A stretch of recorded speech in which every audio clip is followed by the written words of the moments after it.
ਦਲੀਲ ਵਿੱਚ ਤੁਹਾਡਾ ਸਵਾਗਤ ਹੈ ਤੇ ਮੈਂ ਹਾਂ ਐਸਪੀ ਸਿੰਘ।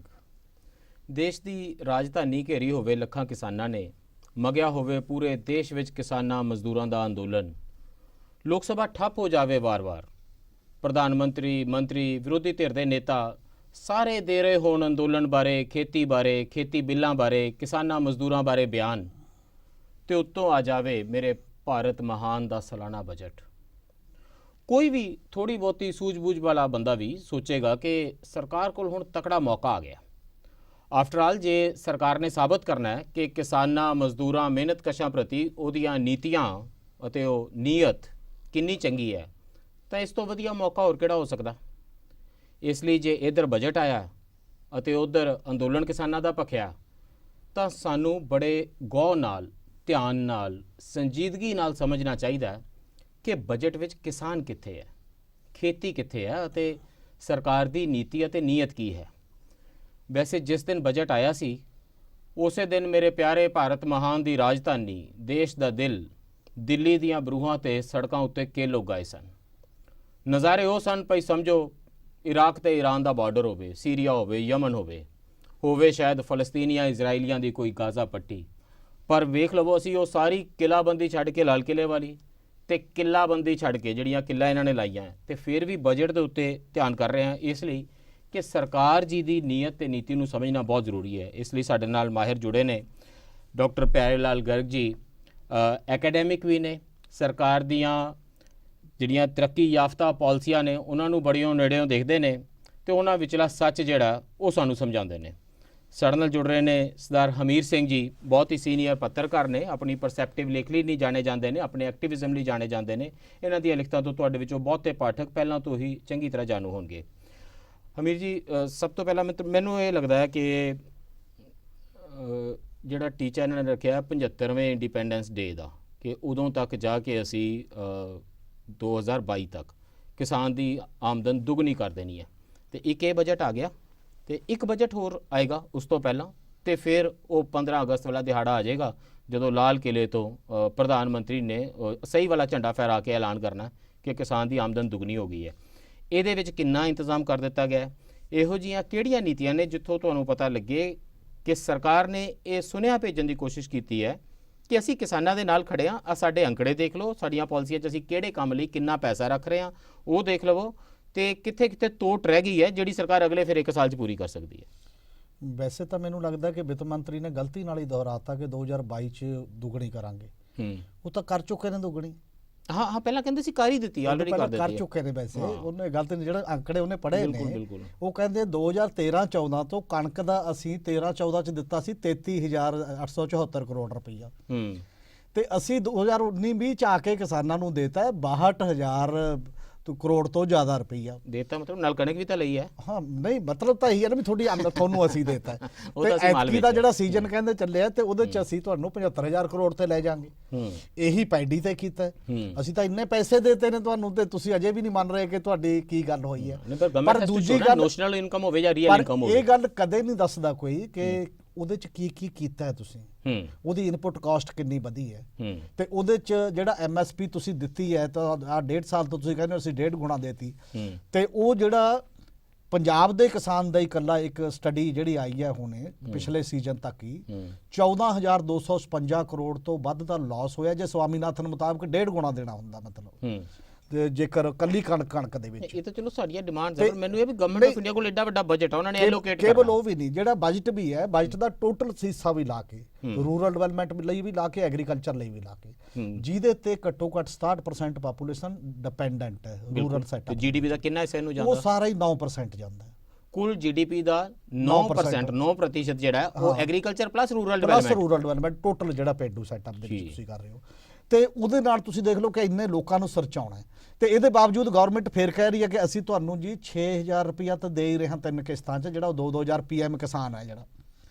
ਔਰ PM ਕਿਸਾਨ ਦੇ ਵਿੱਚ ਆਪ ਕਹਿੰਦਾ RTI ਦੀ ਇਨਫੋਰਮੇਸ਼ਨ ਛਪੀ ਹੈ ਪਿਛਲੇ ਦਿਨਾਂ ਦੇ ਵਿੱਚ, RTI ਦੀ ਇਨਫੋਰਮੇਸ਼ਨ 14.5 ਕਰੋੜ ਤੁਸੀਂ ਕਿਸਾਨ ਆਇਡੈਂਟੀਫਾਈ ਕੀਤਾ ਜੀ, ਤੇ ਉਹਦੇ ਚੋਂ 9 ਕਰੋੜ ਤੁਸੀਂ ਉਹਦੇ ਤਹਿਤ ਲਿਆਂਦਾ ਤੇ ਦਿੱਤਾ ਉਹ 7 ਕਰੋੜ ਨੂੰ ਹੈ। ਉਹਦੇ ਚੋਂ ਵੀ ਜਦੋਂ ਕਰੋਨਾ ਸਭ ਤੋਂ ਜ਼ਿਆਦਾ ਜ਼ਰੂਰਤ ਸੀ, ਅਪ੍ਰੈਲ ਤੋਂ ਮਾਰਚ ਤੋਂ ਲੈ ਕੇ ਜੁਲਾਈ ਤੱਕ 140 ਮਿਲੀਅਨ ਫਾਰਮਰ ਹਾਊਸਹੋਲਡ ਗਿਣਦੀ ਹੈ ਸਰਕਾਰ। ਹਾਂ, ਤੇ ਉਹਦੇ ਵਿੱਚੋਂ ਵੀ ਜਿਹੜਾ 7 ਕਰੋੜ ਵੀ ਹੈ, ਤੁਸੀਂ ਆਪ ਮੰਨਿਆ ਕਿ 44% ਦੇ ਖਾਤੇ 'ਚ ਇਸ ਕਰਕੇ ਨਹੀਂ ਗਿਆ ਕਿਉਂਕਿ ਟੈਕਨੀਕਲ ਫਾਲਟ ਹੈ, ਉਹ ਥਰੂ ਨਹੀਂ ਹੋ ਰਿਹਾ ਖਾਤਿਆਂ ਦੇ ਵਿੱਚ। ਉਹਦੇ 'ਚੋਂ ਵੀ 44%, ਮਤਲਬ ਇਸੇ ਲਈ ਤੁਸੀਂ ਬਜਟ ਉਹਦੇ 'ਚ ਕਿੰਨਾ ਰੱਖਿਆ? ਪਹਿਲਾਂ 75,000 ਕਰੋੜ ਰੱਖਿਆ ਸੀ, ਐਤਕੀ 65,000 ਕਰੋੜ ਕਰਤਾ। ਨਵੇਂ ਨੂੰ ਵੀ ਤੁਸੀਂ ਕਿਵੇਂ ਦੇਣਾ ਚਾਹੋਗੇ? ਪੀਐਮ ਕਿਸਾਨ ਦੇ ਤਹਿਤ ਜਿਹੜਾ 75 ਤੋਂ 65,000 ਕਰੋੜ ਕਰਤਾ, 10,000 ਕਰੋੜ ਘਟਾਤਾ ਹੈ ਉਸ ਨਾਲੋਂ ਵੀ ਜਿਹੜਾ ਬਜਟ ਐਲੋਕੇਸ਼ਨ ਸੀ ਪਿਛਲੇ ਸਾਲ ਦੀ। ਇਸੇ ਤਰੀਕੇ ਦੇ ਨਾਲ ਲੱਗਦਾ ਜੇ ਅੰਦੋਲਨ ਭਖਿਆ ਹੋਇਆ ਸਰਕਾਰ ਨੇ ਸਾਬਤ ਕਰਨਾ ਕਿ ਅਸੀਂ ਕਿਸਾਨਾਂ ਦੇ ਦੋਸਤ ਹਾਂ। ਸਮਟਾਈਮਸ ਸਰਕਾਰਾਂ ਐਲੋਕੇਸ਼ਨਸ ਦੇ ਥਰੂ ਵੀ ਬੋਲਦੀਆਂ ਨੇ, ਇਹ ਜ਼ਰੂਰੀ ਨਹੀਂ ਕਿ ਬਿਆਨ ਹੀ ਬੋਲਦੇ ਨੇ, ਪੈਸਾ ਬੋਲਦਾ। ਤੇ ਮਤਲਬ ਜੇ ਕੋਈ ਮੈਨੂੰ 10 ਦਿਨ ਪਹਿਲਾਂ ਕਹਿੰਦਾ ਗੈਸ ਕਰਨ ਲਈ ਕਿ ਸਰਕਾਰ ਕੀ ਕਰ ਸਕਦੀ ਹੈ, ਤੇ ਮੈਨੂੰ ਲੱਗਦਾ ਇੱਕ ਸਾਦਾ ਬੰਦਾ ਗੈਸ ਕਰਦਾ ਕਿ ਇਹ ਨਾ 6,000 ਰੁਪਇਆ ਜਿਹੜਾ ਸਾਲ ਦਾ ਦਿੰਦੇ ਆ ਉਹਨੂੰ ਵਧਾ ਕੇ 8,000 ਕਰ ਸਕਦੇ ਨੇ ਸਾਲ ਦਾ। 3 ਕਿਸ਼ਤਾਂ ਦੀ 4 ਕੁਆਟਰਲੀ ਕਿਸ਼ਤਾਂ ਦਿੰਦੇ ਨੇ 3, ਉਹਦੀ ਬਜਾਏ ਸ਼ਾਇਦ 2 ਕਿਸ਼ਤਾਂ ਹੀ ਦੇ ਦੇਣ। ਤੇ ਇੱਕ ਹੁਣ ਤੱਕ ਉਹ ਟੈਨੈਂਟ ਜਿਹੜਾ ਕਿਸਾਨ ਹੈ ਜਿਹੜਾ ਮੁਜ਼ਾਹਰੇ ਤੇ ਲੈ ਕੇ ਕਰਦਾ ਉਹਨੂੰ ਨਹੀਂ ਮਿਲਦਾ, ਸ਼ਾਇਦ ਉਹਨੂੰ ਵਿੱਚ ਸ਼ਾਮਲ ਕਰ ਲੈਣ।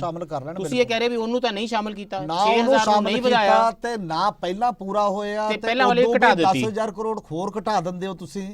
ਤਾਂ ਤੁਹਾਡਾ ਮਕਸਦ ਕੀ ਹੈ? ਕਿਵੇਂ ਕਿਸਾਨ ਦੀ ਆਮਦਨ ਉਹਰੇ ਛੁਪਾਏ ਵੀ ਨਹੀਂ ਜਾ ਸਕਦੇ ਤਾਂ ਤੇ ਬਜਟ ਦਾ ਹਿੱਸਾ ਨੇ। ਕਿਸਾਨ ਜਿਹੜਾ ਲੜਾਈ ਲੜ ਰਿਹਾ ਹੈ ਉਹਦਾ ਬੁਨਿਆਦੀ ਨੰਬਰ 1 ਪਹਿਲੂ ਇੱਕ ਇਹ ਵੀ ਹੈ, ਜਿੱਥੇ ਉਹ 3 ਕਾਨੂੰਨ ਨੇ ਕਿ ਸਾਡੀ ਖੇਤੀ ਦੀ ਜ਼ਮੀਨ ਵੀ ਚਲੀ ਜਾਊਗੀ, ਖੇਤੀ ਕਾਰਪੋਰੇਟ ਕੋਲ ਚਲੀ ਜਾਏਗੀ ਜੀ, ਉਹ ਨਾਲ ਇਹ ਵੀ ਕਹਿੰਦਾ ਕਿ ਮੇਰੀ ਅਸ਼ੋਰਡ ਇਨਕਮ ਦੀ ਗਾਰੰਟੀ, ਅਸ਼ੋਰਡ ਇਨਕਮ ਹੋਵੇ। ਹਾਂ, ਇਸੇ ਕਰਕੇ ਉਹ ਐਮਐਸਪੀ ਦੀ ਉਹ ਕਰ ਰਿਹਾ ਨਾ ਕਿ ਲੀਗਲ ਗਾਰੰਟੀ ਦਿਓ ਜੀ। ਅਸ਼ੋਰਡ ਇਨਕਮ ਦੀ ਗਾਰੰਟੀ ਜਿਹੜੀ ਹੈ ਉਹਨੂੰ ਨਾ ਹੋਣ ਦੇ ਕਰਕੇ, ਔਰ ਤੁਸੀਂ ਕਹਿ ਰਹੇ ਹੋ ਕਿ ਬਿਹਾਰ ਤੇ ਜਦੋਂ ਪੰਜਾਬ ਦੀ ਆਪਾਂ ਗੱਲ ਕਰਦੇ ਤੇ ਇੱਥੇ ਜੇ 2 ਫਸਲਾਂ ਦੀ ਅਸ਼ੋਰਡ ਹੈ ਤੇ ਬਿਹਾਰ 'ਚ ਨਹੀਂ ਹੈ, ਤਾਂ ਉਹਦਾ ਵੀ ਫਰਕ ਦਿਖਾਈ ਦਿੰਦਾ ਕਿਤੇ ਨਾ ਕਿਤੇ।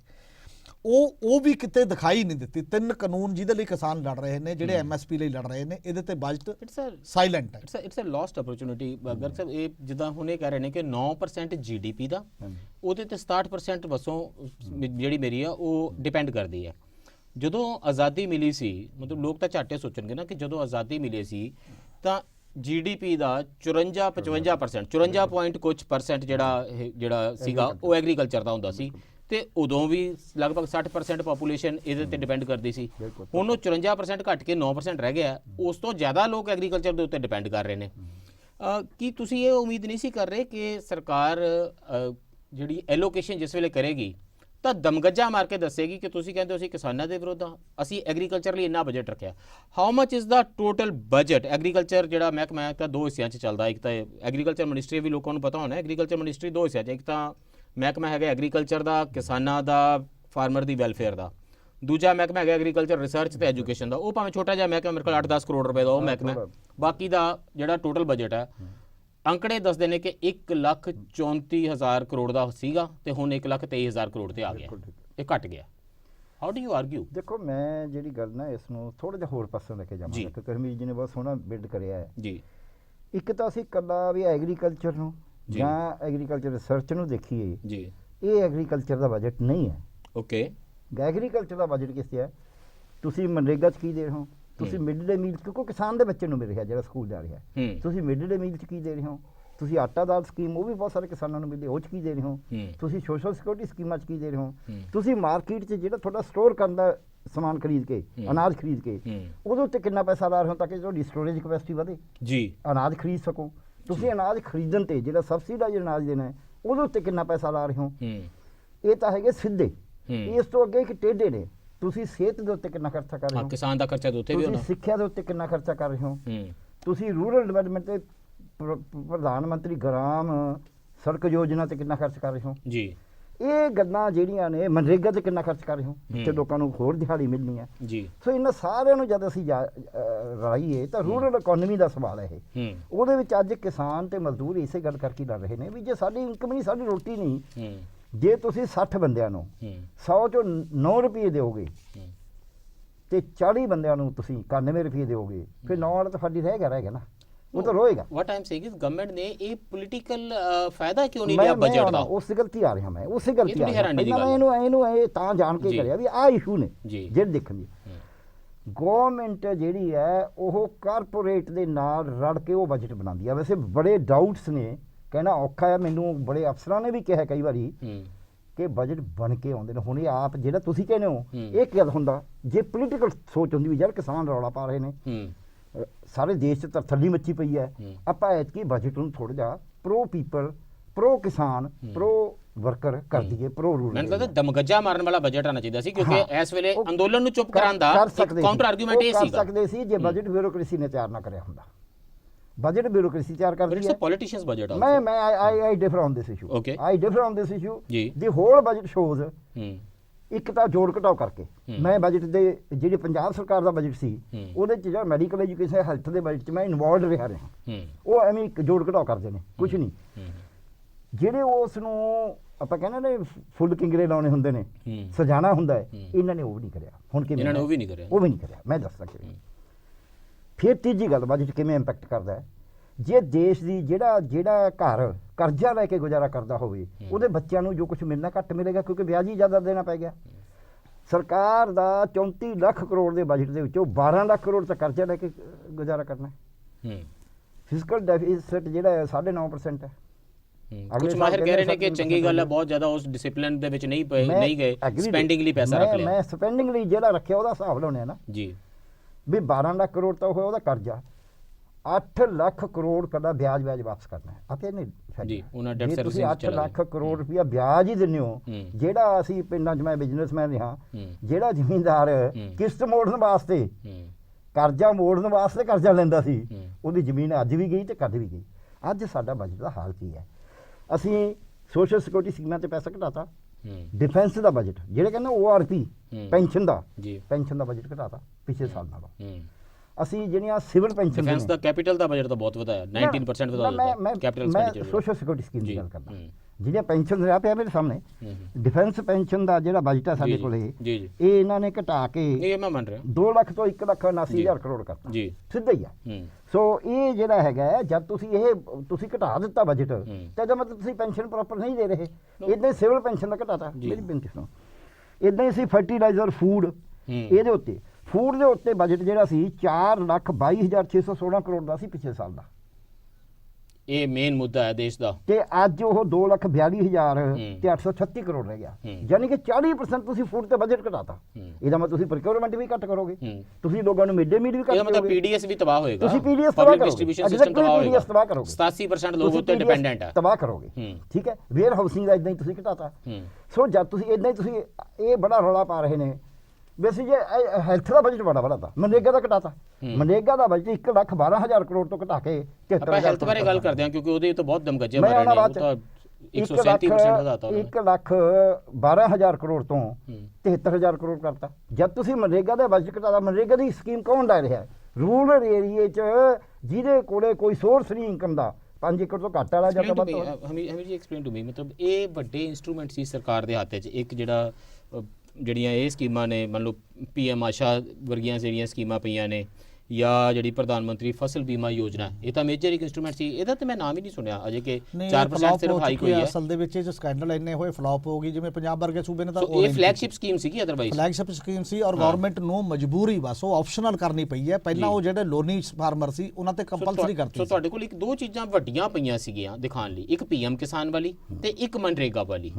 ਇਹਨਾਂ ਦੋਨਾਂ ਦਾ ਤੁਸੀਂ ਬਜਟ ਘਟਾਓਗੇ ਤੇ ਉੱਥੇ ਅੰਦੋਲਨ ਚੱਲੇਗਾ ਸਿੰਘੂ ਟੀਕਰੀ ਗਾਜ਼ੀਪੁਰ ਬਾਰਡਰ ਦੇ ਉੱਤੇ, ਤੇ ਤੁਸੀਂ ਇੱਕ ਬਿਆਨ ਤਾਂ ਦੇਣਾ ਪਏਗਾ ਕਿ ਸਰਕਾਰ ਕਿਸਾਨਾਂ ਦੇ ਹੱਕ ਵਿੱਚ ਹੈ, ਤੇ ਉਹ ਕਹਿਣਗੇ ਜੀ ਇਹ ਅੰਕੜੇ ਤੁਹਾਡੇ ਨੇ, ਬਜਟ ਤੁਸੀਂ ਪੇਸ਼ ਕੀਤਾ। ਇਹਦੇ ਤੋਂ ਲੱਗਦਾ ਇਹ ਹੈ ਕਿ ਸਰਕਾਰ ਦੀ ਮਾਨਸਿਕਤਾ ਦੇ ਵਿੱਚ, ਸੋਚ ਪ੍ਰਣਾਲੀ 'ਚ ਅਜੇ ਕੋਈ ਤਬਦੀਲੀ ਨਹੀਂ ਦਿਖਾਈ ਦੇ ਰਹੀ।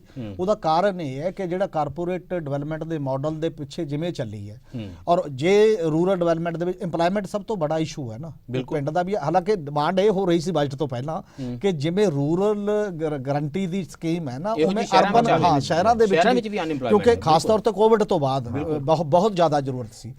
ਪਿਛਲੇ ਸਾਲ ਇਹਨਾਂ ਨੇ 61,500 ਕਰੋੜ ਰੁਪਇਆ ਰੱਖਿਆ ਮਨਰੇਗਾ ਤੇ, ਉਹ ਬਹੁਤ ਥੋੜਾ ਰਿਹਾ। ਤੇ ਚਲੋ ਕੋਵਿਡ ਆ ਗਿਆ, ਜਦੋਂ ਇੰਨੇ ਲੋਕ ਸ਼ਹਿਰਾਂ ਚੋਂ ਵਾਪਸ ਜਾਂਦੇ ਦੇਖੇ ਕਿ ਉਹਨਾਂ ਲਈ ਰੋਜੀ ਰੋਟੀ ਦਾ ਕੋਈ 40,000 ਕਰੋੜ ਰੁਪਇਆ ਐਡੀਸ਼ਨਲ ਅਨਾਉਂਸ ਕਰਤਾ। ਔਰ ਉਹ 40,000 ਕਰੋੜ ਰੁਪਇਆ ਐਡੀਸ਼ਨਲ ਅਨਾਉਂਸ ਕਰਕੇ ਹੀ 1,11,000 ਕਰੋੜ ਰੁਪਇਆ ਖਰਚ ਹੋ ਗਿਆ ਮਨਰੇਗਾ ਤੇ, ਔਰ ਉਹ ਪਹਿਲੇ 4-5 ਮਹੀਨਿਆਂ 'ਚ ਹੀ ਹੋ ਗਿਆ, ਐਂ ਵੀ ਨਹੀਂ ਪੂਰਾ ਸਾਲ। ਦੇਸ਼ ਦੀਆਂ ਬਹੁਤ ਗਿਣਤੀ ਪੰਚਾਇਤਾਂ ਇਹੋ ਜਿਹੀਆਂ ਨੇ ਜਿਨ੍ਹਾਂ ਕੋਲ ਲਾਸਟ 4 ਮਹੀਨਿਆਂ 'ਚ ਕੋਈ ਪੈਸਾ ਖਰਚਣ ਨੂੰ ਸੀ, ਮਨਰੇਗਾ 'ਚ ਨਹੀਂ ਸੀ। ਚਾਹੀਦਾ ਇਹ ਸੀ ਕਿ ਮਨਰੇਗਾ ਤੇ ਇਹ 150 ਦਿਨ ਕਰਦੇ ਵਧਾ ਕੇ ਮਿਨੀਮਮ, ਜੇ ਜ਼ਿਆਦਾ ਨਹੀਂ ਤੇ, ਹਾਲਾਂਕਿ ਰੋਟੀ ਤਾਂ ਰੋਜ਼ ਚਾਹੀਦੀ ਹੈ, 150 ਦਿਨ ਕਰਦੇ ਤੇ ਨਾਲ ਦੀ ਨਾਲ ਇਹ ਹੈ ਕਿ ਉਹਦੇ 'ਚ ਜਿੰਨਾ 2 ਕਰੋੜ 79 ਲੱਖ ਬੰਦਿਆਂ ਨੇ ਨਵਿਆਂ ਨੇ ਕੰਮ ਮੰਗਿਆ ਪਿਛਲੇ ਸਾਲ ਦੇ ਮੁਕਾਬਲੇ, ਘੱਟ ਨਹੀਂ ਮੰਗਿਆ। ਤੇ ਤੁਸੀਂ ਉਹ ਬੰਦੇ ਵੀ ਕਿੱਥੇ ਗਏ, ਉਹਨਾਂ ਨੂੰ ਕੰਮ ਕਿਵੇਂ ਦਿਓਗੇ ਜਿਹੜੇ 2 ਕਰੋੜ 79 ਲੱਖ ਨੇ ਨਵਾਂ ਕੰਮ ਮੰਗਿਆ? ਤੇ ਪੁਰਾਣਾ ਤੁਸੀਂ 65,100 ਕਰੋੜ ਸੀ 73,000 ਕਰੋੜ ਤੇ ਆ ਗਏ। ਇਹ ਗੱਲ ਇੱਕ ਸਮਝ ਲੈਣ ਦਰਸ਼ਕ, ਮੈਂ ਇਹ ਮੈਂਸ਼ਨ ਕਰ ਦਿਆਂ ਕਿ ਹਿੰਦੁਸਤਾਨ ਦੀਆਂ ਸਾਰੀਆਂ ਮਿਨਿਸਟਰੀਆਂ ਦੀਆਂ ਸਾਰੀਆਂ ਸਕੀਮਾਂ ਇੱਕ ਪਾਸੇ ਤੇ ਮਨਰੇਗਾ ਉਸ ਤੋਂ ਵੱਖਰੀ ਸਕੀਮ ਹੈ। ਉਹਦਾ ਇੱਕ ਕਾਰਨ ਹੈ, ਉਹ ਇਸ ਲਈ ਕਿ ਬਾਕੀ ਸਕੀਮਾਂ ਵਿੱਚ ਉਨਾ ਪੈਸਾ ਪਾਇਆ ਜਾਂਦਾ ਜਿੰਨਾ ਅਵੇਲੇਬਲ ਹੋਵੇ। ਹੁਣ ਗਰੀਬ ਦੇਸ਼ ਹੈ, ਜਿੰਨਾ ਕੋ ਪੈਸਾ ਹੋਏਗਾ ਉਹਦੇ ਚੋਂ ਜਿੰਨਾ ਪਾ ਸਕਦੀ ਹੈ ਸਰਕਾਰ ਪਾ ਦੇਗੀ। ਮਨਰੇਗਾ ਅਜਿਹੀ ਸਕੀਮ ਨਹੀਂ ਹੈ, ਇਹ ਡਿਮਾਂਡ ਇਲਾਸਟਿਕ ਸਕੀਮ ਨਹੀਂ ਹੈ, ਡਿਮਾਂਡ ਪਲਾਸਟਿਕ ਸਕੀਮ ਹੈ। ਜਿੰਨੀ ਡਿਮਾਂਡ ਆਏਗੀ ਉਨਾ ਪੈਸਾ ਦੇਣਾ ਪਏਗਾ, ਉਹਨਾਂ ਸਰਕਾਰ ਨੂੰ ਬਜਟ ਐਲੋਕੇਟ ਕਰਨਾ ਹੀ ਪਏਗਾ। ਸੋ ਅਸੀਂ ਉਹਦੇ ਤੇ ਆਵਾਂਗੇ ਕਿ ਇਹਨਾਂ ਵੱਡੀਆਂ ਸਕੀਮਾਂ ਦੇ ਵਿੱਚ ਸਰਕਾਰ ਅਜਿਹਾ ਕਿਉਂ ਕਰਦੀ ਹੈ ਤੇ ਹੋਰ ਉਹ ਕਿਹੜੇ ਹੈਡਸ ਨੇ ਜਿਨ੍ਹਾਂ ਵਿੱਚ ਸਰਕਾਰ ਇੱਕ ਪੋਲੀਟੀਕਲ ਆਰਗੂਮੈਂਟ ਖੜਾ ਕਰ ਸਕਦੀ ਸੀ, ਤੇ ਕਿਹੜੀ ਇਹੋ ਜਿਹੀ ਸੋਚ ਹੈ ਕਿ ਸਰਕਾਰ ਨੂੰ ਲੱਗਦਾ ਪੋਲੀਟੀਕਲੀ ਵੀ ਇਹਦੀ ਕੋਈ ਪਰਵਾਹ ਨਹੀਂ ਹੈ, ਉਹ ਅਸੀਂ ਜਿਹੜੇ ਕੇਲ ਲਾਏ ਨੇ ਸੜਕਾਂ ਤੇ ਉਹ ਵੀ ਆਪਣਾ ਕੰਮ ਕਰ ਦੇਣਗੇ। We'll talk about this after this break.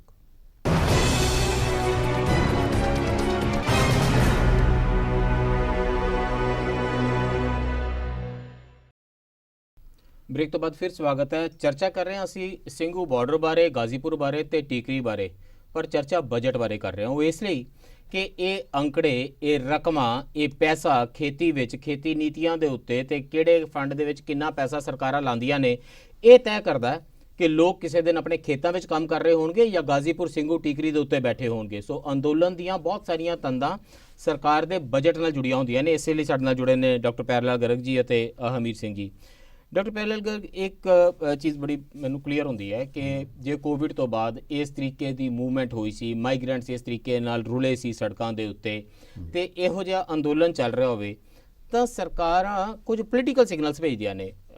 ਕੁਝ ਇਹੋ ਜਿਹੇ ਵੀ ਸਿਗਨਲ ਹੁੰਦੇ ਨੇ ਜਿਨ੍ਹਾਂ ਤੇ ਬਹੁਤ ਪੈਸਾ ਨਹੀਂ ਲੱਗਦਾ, ਪਰ ਉਹ ਚਿੰਤਾ ਦਿਖਾਉਂਦਾ। ਸਮਬਡੀ ਇਜ਼ ਥਿੰਕਿੰਗ ਅਸੀਂ ਮਾਈਗ੍ਰੈਂਟਸ ਦਾ ਕੋਈ ਬਹੁਤ ਵੱਡਾ ਡਾਟਾਬੇਸ ਤਿਆਰ ਕਰ ਰਹੇ ਹੋਈਏ, ਉਹਨਾਂ ਦੀਆਂ ਅੱਜ ਜੌਬਸ ਕਿਹੜੀਆਂ ਨੇ, ਕਿਹੜੀਆਂ ਸਕਿਲਡ ਜੌਬਸ ਕਿੰਨੀਆਂ ਅਵੇਲੇਬਲ ਹੋ ਸਕਦੀਆਂ ਨੇ, internal migration with in the state ਕਿੰਨੀ ਹੁੰਦੀ ਹੈ, ਅਕ੍ਰੋਸ ਦਾ ਕੰਟਰੀ ਕਿੰਨੀ ਹੁੰਦੀ ਹੈ।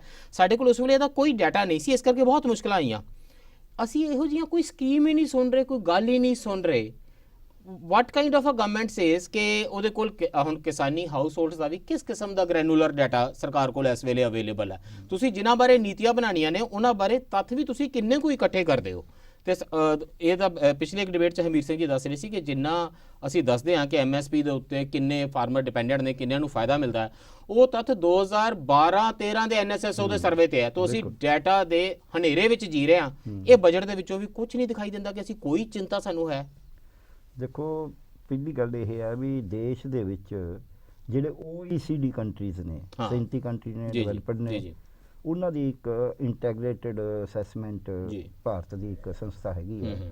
ਉਸ ਸੰਸਥਾ ਨੇ ਕਿਹਾ ਵੀ 2001 ਤੋਂ ਲੈ ਕੇ 2016-17 ਤੱਕ ਭਾਰਤ ਦੇ ਕਿਸਾਨਾਂ ਨੂੰ ਖੇਤੀ ਦੇ ਵਿੱਚ 44 ਲੱਖ ਕਰੋੜ ਰੁਪਏ ਦਾ ਘਾਟਾ ਪਿਆ, ਯਾਨੀ ਕਿ ਉਹਨਾਂ ਨੂੰ ਜੋ ਮਿਲਣਾ ਚਾਹੀਦਾ ਸੀ ਉਹ ਨਹੀਂ ਮਿਲਿਆ। ਇਹ ਉਹ ਸੰਸਥਾ ਦੇ ਅੰਕੜੇ ਨੇ, ਮੇਰੇ ਤਾਂ ਹੈ ਨਹੀਂ। ਉਹ ਇੰਟਰਨੈਸ਼ਨਲ ਲੈਵਲ ਦੀ ਸੰਸਥਾ ਹੈ ਔਰ ਦੇਸ਼ ਦੇ ਵਿੱਚ ਉਹਦੀ ਬ੍ਰਾਂਚ ਹੈ, ਰਿਸਰਚ ਕਰਦੀ ਹੈ। ਦੂਜਾ, ਇਹਦੇ ਵਿੱਚ ਜਿਹੜੀ ਤੁਸੀਂ ਗੱਲ ਕਹੀ ਹੈ, ਇਹ ਗੱਲ ਕਰਦਾ ਹੈ, ਇਹ ਆਪ ਹੀ ਕਹਿੰਦੇ ਵੀ 14.5 ਕਰੋੜ ਕਿਸਾਨ ਹੈ। ਇਹ ਤਾਂ ਆਪੇ ਮੰਨੇ ਨੇ, ਇਹਨਾਂ ਦਾ ਡਾਟਾ ਹੈ। ਤੇ 24 ਕਰੋੜ ਟੋਟਲ ਹਾਊਸ ਹੋਲਡ ਨੇ ਇੰਡੀਆ 'ਚ। 138 ਕਰੋੜ ਦੀ ਆਬਾਦੀ ਹੈ, 5 ਐਵਰੇਜ ਸਾਈਜ਼ ਹੈ, 24 5 120, ਠੀਕ ਹੈ, 5 ਸਾਢੇ 24-25 ਕਰੋੜ। ਸੋ ਇਹਦਾ ਮਤਲਬ ਤਕਰੀਬਨ 60% ਜਿਹੜੇ ਪਰਿਵਾਰ ਨੇ ਉਹ ਕਿਸਾਨ ਰੂਰਲ ਇਕਨੋਮੀ ਤੇ ਡਿਪੈਂਡੈਂਟ ਨੇ। ਉਹ ਜਿਹੜੇ ਨੇ ਉਹ ਤਾਂ ਕਿਸਾਨ ਹੋ ਗਏ ਨਾ। ਬਾਕੀ ਉਹ ਪਰਿਵਾਰ ਨੇ ਜਿਹੜੇ ਤੇ ਅਦਰਵਾਈਜ਼ ਡਿਪੈਂਡੈਂਟ ਨੇ, ਜਿਹੜੇ ਖੇਤ ਮਜ਼ਦੂਰ ਨੇ, ਜਿਹੜੇ ਉੱਥੇ ਦੁਕਾਨ ਕਰਦੇ ਨੇ, ਜਿਹੜੇ ਸਬਜ਼ੀ ਵੇਚਦੇ ਨੇ, ਐਨਸਿਲਰੀ ਜਿਹੜੇ ਅਦਰ ਜੌਬਸ ਨੇ, ਡਿਪੈਂਡੈਂਟ ਔਨ ਐਗਰੀਕਲਚਰ। ਸੋ ਜੇ ਅਸੀਂ ਦੇਖੀਏ, ਪਹਿਲੀ ਗੱਲ ਆਪਾਂ ਇਕਨੋਮੀ ਨੂੰ ਇਸ ਤਰੀਕੇ ਨਾਲ ਦੇਖਣੀ ਲੋੜ ਹੈ। ਬਜਟ ਜੋ ਮੌਕਾ, ਬਿਲਕੁਲ ਠੀਕ ਹੈ ਤੁਸੀਂ, ਇਹ ਮੌਕਾ ਸੀ ਇਕਨੋਮੀ ਦੇ ਵਿੱਚ ਜੌਬ ਕ੍ਰੀਏਟ ਕੌਣ ਕਰ ਰਿਹਾ ਉਹਦੇ 'ਚ ਪੈਸਾ ਲਾਉਣ ਦਾ। ਜੌਬ ਅੱਜ ਇਕੋਨਮੀ 'ਚ ਪੂਰੇ ਇਹਨਾਂ ਦੇ ਅਰਥ ਸ਼ਾਸਤਰੀ ਇਹਨਾਂ ਦੇ ਵੀ ਮੰਨਦੇ ਨੇ ਇਹ ਵੀ ਜਿਹੜਾ ਛੋਟਾ ਫਾਰਮਰ ਹੈ, ਛੋਟਾ ਦੁਕਾਨਦਾਰ ਹੈ, ਇਹ ਜੌਬ ਜ਼ਿਆਦਾ ਕ੍ਰੀਏਟ ਕਰ ਰਿਹਾ, ਇਹ ਜਨਰੇਟ ਜ਼ਿਆਦਾ ਕਰ ਰਿਹਾ ਵੈਲਥ। ਪਰ ਇਹਨਾਂ ਦੀ ਜਿਹੜੀ ਈਵਨ ਸਮਾਰਟ ਸਕੇਲ ਇੰਡਸਟਰੀ, ਲਘੂ ਉਦਯੋਗ ਜਿਹੜੇ ਨੇ, ਘਰੇਲੂ ਉਦਯੋਗ, ਬੰਦਿਆਂ ਨੂੰ ਛੋਟਾ ਬਿਜ਼ਨਸ, ਛੋਟੀ ਕਿਸਾਨੀ ਜ਼ਿਆਦਾ ਸਾਂਭਦੀ ਹੈ। ਹਾਂ, ਉਹ ਪੈਸੇ ਘੱਟ ਖਰਚਦੇ ਨੇ, ਟੈਕਨੋਲੋਜੀ ਘੱਟ ਲਾਉਂਦੇ ਨੇ, ਪਰ ਬੰਦਿਆਂ ਨੂੰ ਜ਼ਿਆਦਾ ਰੁਜ਼ਗਾਰ ਦਿੰਦੇ ਨੇ। ਬੰਦਿਆਂ ਨੂੰ ਜ਼ਿਆਦਾ ਟ੍ਰਾਂਸਲੇਸ਼ਨ ਕਰਦੀ ਕਿ ਇਨਐਫੀਸ਼ੀਐਂਟ ਪ੍ਰੋਡਕਸ਼ਨ ਹੈਗੀ ਇਹਨਾਂ ਦੀ। ਮੈਂ ਉਸੇ ਤੇ ਆਉਣਾ, ਜਿਹੜਾ ਤੁਸੀਂ ਇਹ ਦੋ ਗੱਲਾਂ ਸਰਕਾਰ ਦੇ ਨੈਰੇਟਿਵ ਨੂੰ ਮੈਂ ਚੈਲੰਜ ਕਰਨਾ। ਇੱਕ ਤਾਂ ਇਹ ਵੀ ਇਹ ਤਾਂ ਜੀ ਲੈਸ ਪ੍ਰੋਡਕਸ਼ਨ ਹੈ, ਇਨਐਫੀਸ਼ੀਐਂਟ ਹੈ। ਮੈਂ ਇਹ ਕਹਿਣਾ ਜਿਹੜੀ ਐਫੀਸ਼ੀਐਂਟ ਪ੍ਰੋਡਕਸ਼ਨ ਹੈ ਉਹਦੇ ਨਾਲ ਕਿੰਨੇ ਬੰਦਿਆਂ ਨੂੰ ਰੁਜ਼ਗਾਰ ਦਿੱਤਾ। ਐਫੀਸ਼ੀਐਂਟ ਮੰਨ ਰਿਹਾ, ਉਹ ਐਫੀਸ਼ੀਐਂਟ ਹੈ, ਭੱਠ ਸੋਨਾ ਜਿਹੜਾ ਕੰਨਾਂ ਨੂੰ ਖਾਵੇ। ਮੈਂ ਉਸ ਐਫੀਸ਼ੀਐਂਸੀ ਤੋਂ ਕੀ ਕਰਨਾ ਹੈ ਜਿਹੜਾ ਮੇਰੇ ਦੇਸ਼ ਦੇ 60% ਲੋਕਾਂ ਨੂੰ ਭੁੱਖਾ ਮਾਰ ਦੇ, ਬੇਘਰੇ ਬਣਾ ਦੇ, ਬੇਰੁਜ਼ਗਾਰ ਬਣਾ ਦੇ, ਉਹਨਾਂ ਨੂੰ ਗੁੰਡੇ ਬਦਮਾਸ਼ ਬਣਾਉਣ ਦੀ ਕੋਸ਼ਿਸ਼ ਕਰੇ। ਸੋ ਇਸ ਕਰਕੇ ਇਹਦਾ ਮਤਲਬ ਇਹ ਕਹਿਣਾ ਵੀ ਉਹ ਐਫੀਸ਼ੀਐਂਟ ਹੈ ਫਾਰ ਵਾਟ, ਫਾਰ ਹੂਮ, ਇਹ ਉਹੋ ਜਿਹਾ ਗੱਲ ਹੈ ਵੀ ਤੁਸੀਂ ਜੀ ਆਪਣਾ ਦੁੱਧ ਇਹ ਆਪਣੀ ਜ਼ਮੀਨ ਵੇਚ ਕੇ ਨਾ ਪੈਸੇ ਬੈਂਕ 'ਚ ਰੱਖ ਲਓ, ਤੁਹਾਨੂੰ ਇੰਨੇ ਪੈਸੇ ਵਿਆਜ ਆ ਕਰੋ, ਜ਼ਿਆਦਾ ਪ੍ਰੋਡਕਟਿਵ ਹੋ ਗਿਆ। ਇਹ ਜਿਹੜੇ ਫਾਰਮੂਲੇ ਨੇ ਨਾ ਉਹ ਦਿੰਦੇ ਨੇ ਜਿਹੜੇ ਕੁਝ ਗੱਲਾਂ ਤਾਂ ਸਰਕਾਰ ਨਹੀਂ। ਮੈਂ ਦੂਜੀ ਗੱਲ ਜਿਵੇਂ ਤੁਸੀਂ ਡੈਫੀਸਿਟ ਬਜਟ ਦੀ ਕਰੀ ਸੀ ਜੀ, ਫਿਸਕਲ ਡੈਫੀਸਿਟ ਜਿਹੜਾ ਫਿਸਕਲ ਡੈਫੀਸਿਟ ਵੀ ਉਹਦਾ ਸਵਾਗਤ ਹੋ ਰਿਹਾ, ਇਹਨਾਂ ਨੇ ਮੈਨੇਜ ਕਰਿਆ। ਨਹੀਂ, ਉਹ ਸਵਾਗਤ ਕਰਨਾ, ਉਹਦਾ ਸਵਾਗਤ ਤਾਂ ਬੜਾ ਕੁਝ ਕਰੀ ਜਾ ਰਹੇ ਨੇ। ਸਵਾਗਤ ਨੂੰ ਆਪਾਂ ਨਾ ਕਹੀਏ, ਸਵਾਗਤ ਤਾਂ ਸਰਕਾਰ ਫਿਸਕਲ ਡੈਫੀਸਿਟ ਦੇ ਨਾਮ ਤੇ ਸਪੈਂਡਿੰਗ 'ਚ ਪੈਸਾ ਨਹੀਂ ਸੀ ਲਾਉਂਦੀ, ਹੁਣ ਘੱਟੋ ਘੱਟ ਉਹ 100 ਤੋੜੀ ਹੈ। ਤੁਸੀਂ ਦੇਖੋ ਪਿਛਲੇ ਸਾਲ ਆਪਾਂ ਕੰਪੇਅਰ ਕਰੀਏ, ਜਿਹੜਾ ਬੜਾ ਵੈਲਕਮ ਕਰ ਰਹੇ ਨੇ, 3.5% ਨੂੰ ਆਈਡੀਅਲ ਮੰਨ ਕੇ ਬੈਠੇ। ਮਾਫ ਕਰਨਾ 26 ਲੱਖ ਕਰੋੜ ਦਾ ਬਜਟ ਸੀ 2019-20 ਦਾ, ਤੇ ਜਿਹੜਾ 20-21 ਦਾ ਬਜਟ ਸੀ ਉਹ 30 ਲੱਖ ਕਰੋੜ ਦਾ ਸੀ, 4 ਲੱਖ ਕਰੋੜ ਹੀ ਵਧਿਆ ਸੀ। ਐਤਕੀ 34 ਲੱਖ ਕਰੋੜ ਹੈ। ਸੋ ਵਧਿਆ ਕੀ ਹੈ, ਮੇਰਾ ਇਹ ਸਵਾਲ ਹੈ। ਸੋ ਇਸ ਕਰਕੇ ਇਹ ਕਹਿਣਾ ਵੀ ਫਿਸਕਲ ਡੈਫੀਸਿਟ ਵੀ ਜਿਵੇਂ ਐਤਕੀ ਇਹਨਾਂ ਨੇ ਬੜਾ ਝੁੱਲੂ ਕਰ ਰਿਹਾ, ਬੜਾ ਵਧੀਆ ਕੰਮ ਕਰਤੀ, ਪਹਿਲਾਂ ਕਰੀ। ਆਪਾਂ ਕਿਸੇ ਨੇ ਐਫਆਰਬੀਐਮ ਤੇ ਗੱਲ ਕਰ ਲਾਂਗੇ, ਫਿਰ ਮੈਂ ਇਸ ਗੱਲ ਦੇ ਉੱਤੇ ਆਉਣਾ ਵੀ ਜਦ ਤੁਸੀਂ ਰੂਰਲ ਇਕੋਨਮੀ ਦੀ ਗੱਲ ਕਰਦੇ ਹੋ, ਸਸਟੇਨੇਬਲ ਡਿਵੈਲਪਮੈਂਟ, ਯਾਨੀ ਕਿ ਟਿਕਾਊ ਵਿਕਾਸ ਦਾ ਟਿਕਾਊ ਮਾਡਲ, ਵਿਕਾਸ ਦਾ ਟਿਕਾਊ ਮਾਡਲ ਕਿਵੇਂ ਇਸ ਬਜਟ 'ਚ ਹੋ ਸਕਦਾ ਸੀ, ਔਰ ਇਹਦੇ ਵਿੱਚ ਕਾਰਪੋਰੇਟ ਦਾ ਘਰ ਪੂਰਾ ਕਰਦੇ ਹੋਏ ਵੀ ਹੋ ਸਕਦਾ ਸੀ ਜੇ ਇੰਨੇ ਵਾਅਦਾ ਕਰਦੇ। ਜਿਹੜਾ ਦੇਖੋ ਜਿਹੜੀਆਂ ਗੱਲਾਂ ਜਿੱਥੇ ਸਰਕਾਰ ਨੇ ਚੰਗੀਆਂ ਕੀਤੀਆਂ ਨੇ, ਜਾਂ ਘੱਟੋ ਘੱਟ ਉਹ ਕਹਿੰਦੇ ਨੇ ਕਿ ਅਸੀਂ ਚੰਗੀਆਂ ਕੀਤੀਆਂ ਨੇ, ਮੇਰੀ ਉਹ ਕਹਿੰਦੇ ਨੇ ਅਸੀਂ ਕ੍ਰੈਡਿਟ ਦੀ ਐਕਸੈਸ ਵਧਾ ਰਹੇ ਹਾਂ ਫਾਰਮਰਸ ਦੀ। 16.5 ਲੱਖ ਕਰੋੜ ਦੀ ਉਹ ਫਿਗਰ ਹੈ ਜਿਹੜੀ ਉਹਨਾਂ ਨੇ ਕ੍ਰੈਡਿਟ ਐਕਸੈਸ ਵਧਾਣੀ ਹੈ। ਮੈਂ ਮੰਨਦਾ ਇੱਕ ਕ੍ਰਿਟਿਸਿਜ਼ਮ ਹੈ ਕਿ ਜੀ ਇਹਦੇ ਤਾਂ ਵੱਡੇ ਹਾਊਸਿਸ ਜ਼ਿਆਦਾ ਲੈ ਲੈਣਗੇ, ਕਿਸਾਨ ਘੱਟ ਲੈ ਲੈਣਗੇ, but there is something the government says about it. Tell me about this first of all ਕਿ ਇਹ ਪੈਸਾ ਕੀ ਮਾਇਨਾ ਰੱਖਦਾ ਹੁੰਦਾ, ਕਿਸਾਨਾਂ ਨੂੰ ਇਹਦਾ ਕੀ ਫਾਇਦਾ ਹੁੰਦਾ। 16.5 ਲੱਖ ਕਰੋੜ ਰੁਪਇਆ ਬਹੁਤ ਵੱਡੀ ਰਕਮ ਹੁੰਦੀ ਹੈ। ਪਹਿਲੀ ਗੱਲ ਤਾਂ ਇਹ ਹੈ ਕਿ ਇੱਕ ਹਾਲਾਤ ਦੇਖਣ ਦਾ ਸਵਾਲ ਹੈ।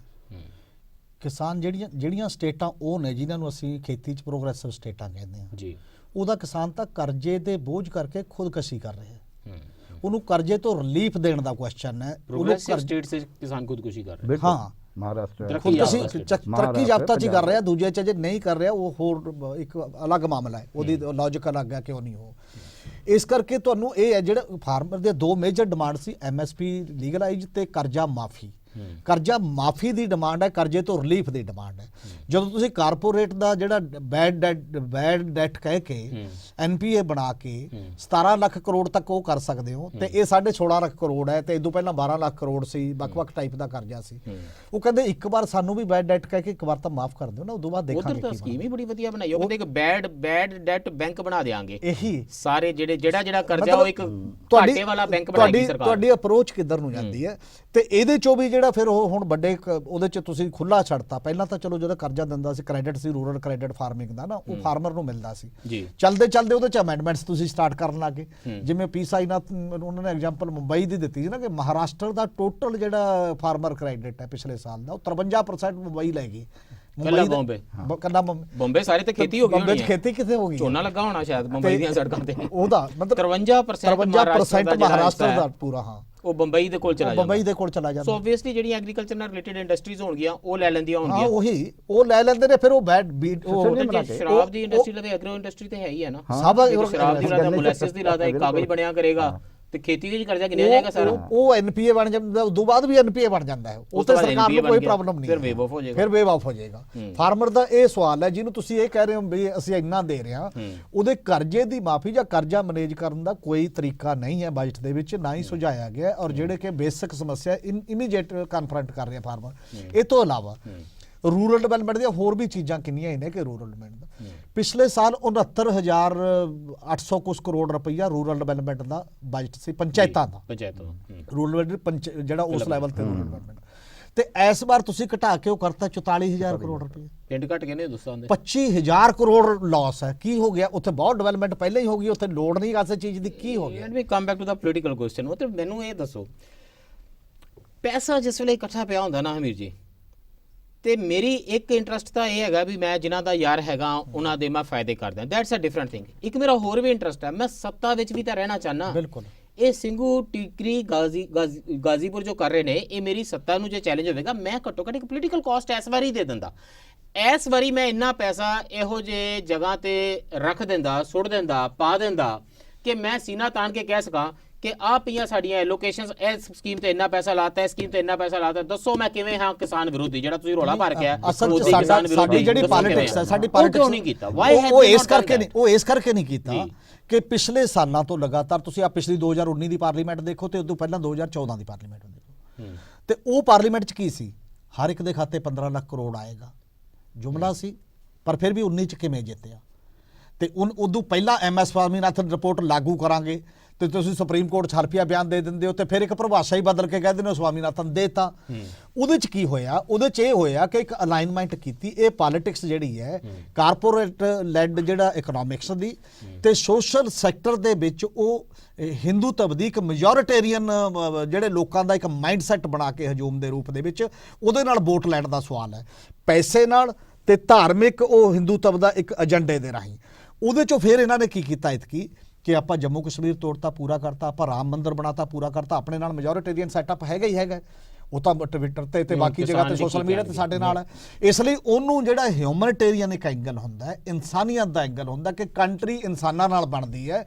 ਇਹ ਅਪਰੋਚ ਮਿਸਿੰਗ ਹੈ ਨਾ ਇਸ ਸਾਰੇ ਮਾਮਲੇ 'ਚੋਂ ਉਹ ਅਪਰੋਚ ਜਦੋਂ ਮਿਸਿੰਗ ਹੈ ਤਾਂ ਉਹ ਬਜਟ ਤੋਂ ਲਈਆਂ ਜਾ ਸਕਦੇ ਸੀ ਨਾ ਮੈਂ ਮਨਰੇਗਾ ਦਾ ਬਜਟ ਕਰਦਿਆਂ ਦੁਗਣਾ ਤੇ ਇਹਦੇ ਨਾਲ ਲਈਆਂ ਜਾ ਸਕਦੀਆਂ ਸੀ ਮਨਮੋਹਨ ਸਿੰਘ ਜਿੱਤੇ ਬਿਲਕੁਲ ਅਗਲੇ ਵਾਰ ਉਹ ਮਨਰੇਗਾ ਤੇ RTI ਨਾਲ ਜਿੱਤੇ ਇਹ 'ਚ ਕੋਈ ਸ਼ੱਕ ਨਹੀਂ ਪਰ ਇਹਨਾਂ ਨੇ ਉਹ ਟਰੈਕ ਚੇਂਜ ਕੀਤਾ ਕਿ ਤਾਂ ਬਾਰ-ਬਾਰ ਫਿਰ ਲੋਕਾਂ ਪ੍ਰਤੀ ਜਵਾਬਦੇਹ ਹੋਣਾ ਪੈਂਦਾ ਲੋਕਾਂ ਪ੍ਰਤੀ ਜਵਾਬਦੇਹੀ ਦਾ ਮਤਲਬ ਕੀ ਹੈ ਕਿ ਆਪਾਂ ਆਪਣੇ ਢੰਗ ਨਾਲ ਚਲਾਉਂਦੇ ਹਾਂ ਇਹ ਪੋਲਿਟਿਕਸ ਆ ਨਾ ਮੈਂ ਇਹਦੇ 'ਚ ਇਹ ਗੱਲ ਕਹਿਣੀ ਚਾਹੁੰਦਾ ਵੀ ਜਿਹੜਾ ਸਾਡਾ ਅੱਜ ਦਾ ਹੁਕਮਰਾਨ ਹੈ ਤੁਹਾਡੇ ਸਾਹਮਣੇ ਦੋ ਸਵਾਲ ਨੇ ਇੱਕ ਹੈ ਕਿ ਲੋਕਾਂ ਨੂੰ ਸੈਟੀਸਫਾਈ ਕਰਨਾ ਤਾਂ ਵੋਟ ਲੈਣੀ ਵੋਟ ਤਾਂ ਲੈਣ ਦੀ ਲੋੜ ਹੈ ਨਾ ਉਹਦੀ ਸੈਟੀਸਫਾਈ ਕਰਨਾ ਮਤਲਬ ਲੋਕਾਂ ਨੂੰ ਖੁਸ਼ ਕਰਕੇ ਵੋਟਾਂ ਲੈਣਾ ਘੱਟੋ ਘੱਟ ਗੁੱਸਾ ਤੇ ਘਟਾ ਦਿਆਂ ਉਹੀ ਖੁਸ਼ ਕਰਨ ਦਾ ਸੈਟੀਸਫਾਈ ਤੋਂ ਤਾਂ ਥੱਲੇ ਆ ਗੁੱਸਾ ਮੈਂ ਕਹਿੰਦਾ ਜ਼ਮੀਨ ਤਾਂ ਬਣਾਣੀ ਹੈ ਨਾ ਸਮਝੌਤੇ ਵੱਲ ਜਾਣ ਨੂੰ ਹੁਣ ਕਿਸਾਨਾਂ ਨਾਲ ਜ਼ਮੀਨ ਨਹੀਂ ਤਿਆਰ ਕੀਤੀ ਉਹੀ ਮੈਂ ਕਹਿੰਦਾ ਮੈਂ ਇੱਥੇ ਕਿਸੇ ਗੌਰੀ ਪੋਲੀਟੀਸ਼ੀਅਨ ਕਹੇ ਵੀ ਜੇ ਤੁਸੀਂ ਕੁੱਟ ਕੇ ਰਾਜ ਕਰਨਾ ਕਿ ਲੋਕਾਂ ਨੂੰ ਸਿਆਣੇ ਬਣਾ ਕੇ ਇੱਥੇ ਲੋਕਾਂ ਨੂੰ ਮਾੜਾ ਮੋਟਾ ਖੁਸ਼ ਕਰਕੇ ਰਾਜ ਕਰਨਾ ਹੈ ਜਾਂ ਲੋਕਾਂ ਨੂੰ ਕੁੱਟ ਕੇ ਡਿਵਾਈਡ ਕਰਕੇ ਜਦ ਇੱਕ ਰੂਲਿੰਗ ਪਾਰਟੀ ਨੂੰ ਪਤਾ ਲੱਗਾ ਬਾਈ ਦੀ ਵੇ ਜਿਹੜਾ ਹੁਣ ਵੀ ਹੋ ਰਿਹਾ ਜਿਹੜਾ ਨੈਰੇਟਿਵ ਕਿਸਾਨ ਅੰਦੋਲਨ 'ਚ ਸਿਰਜਿਆ ਗਿਆ